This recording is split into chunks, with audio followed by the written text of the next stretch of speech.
Oh, I wanted one bike really bad. I mean, the neighbors' kids all had bikes with a gooseneck and a kind of cool tassels coming out of the handlebars on each end. Oh, I wanted one bike just like that, and I wanted it bad. But Daddy, he was giving me one of his lectures about them kids not appreciate the stuffs they get Christmas time because they never do nothing to deserve them. They get them just cause it's Christmas. Well, you see, Daddy's logic was this. When you get something for nothing and you take them for granted, but if you work for it, you're going to appreciate it much more. Blah, blah, blah, blah, blah. And Daddy had done his studies on this. He would collect all the data on his thesis, and he would take me on a tour of the neighborhood just to prove his point. We would cruise the neighborhood just after one big rain, and he would slow down in front of our house with the bikes strewn on the front yard or the driveway. And then toys and bikes and assorted implements of play would be rusting in the rain. You see that, boy? He would say. Them kids no care. They figure they're going to get the new stuff at Christmas anyway. They don't appreciate what they get, boy. Oh, boy. All I know is I wanted one bike.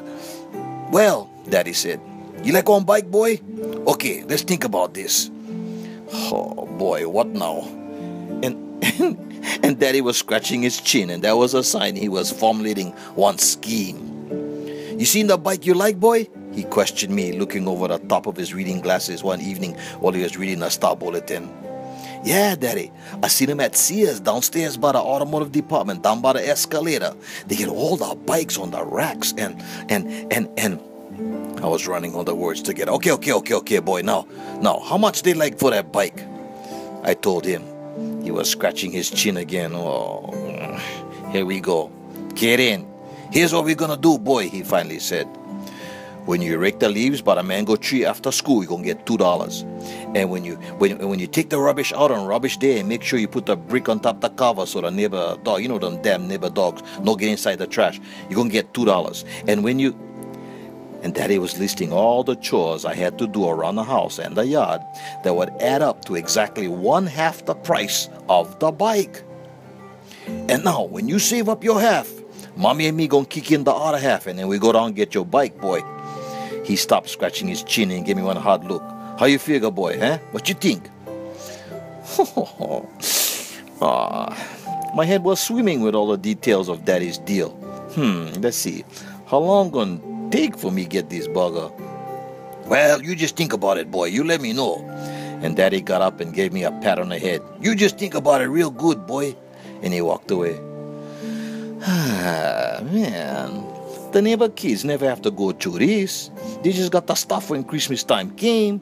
And the more I thought about it, the more I was getting mad. I was going, oh, man.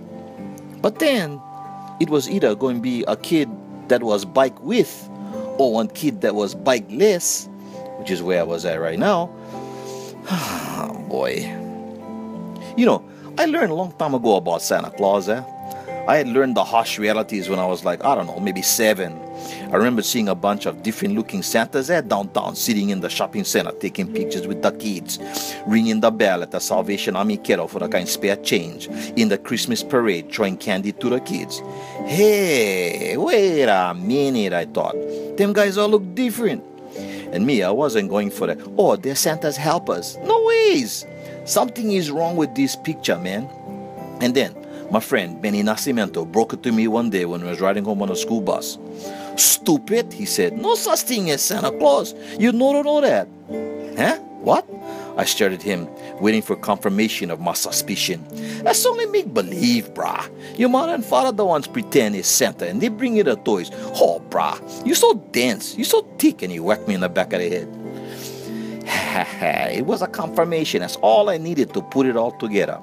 Of course.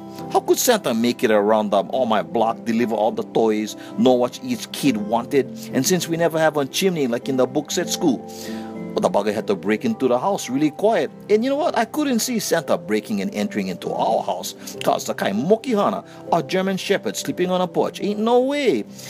Santa would get his okoli chewed off before he even made it into the yard.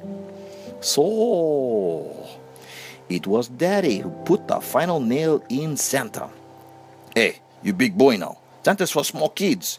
And now it was time to eat a catfish or eat bait or something like that. You know what? I was going for it. It was Daddy's version of, let's make a deal. And I was going to be the winner of one shiny new Schwinn bike. And if I had for rake leaves, take the rubbish out. Don't forget put the brick on top of the cover, because of the neighbor dog. And pull weeds on the weekends. Shoots! Then, a couple days before Christmas time came, when my daddy and me lifted my bike out of the old Plymouth station wagon into the garage, and I flipped the kickstand down and let the bugger stand by itself for a while, and I walked around it a couple times, not believing my eyes. I was like, oh, so cool. And Daddy was watching me smiling. So, boy, what? You gonna take him out for one spin? I was on it.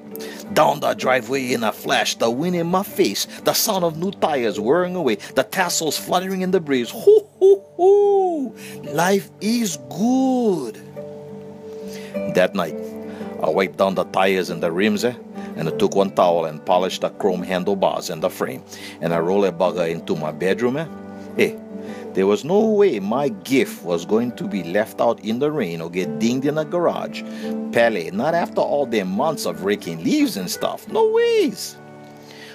In the morning, next to the bike, were gifts wrapped in bright colors.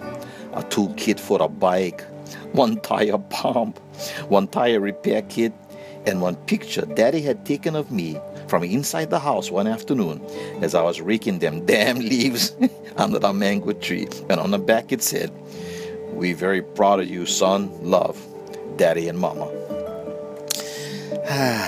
Daddy and me was partners in my first car, 162 Volkswagen Bug.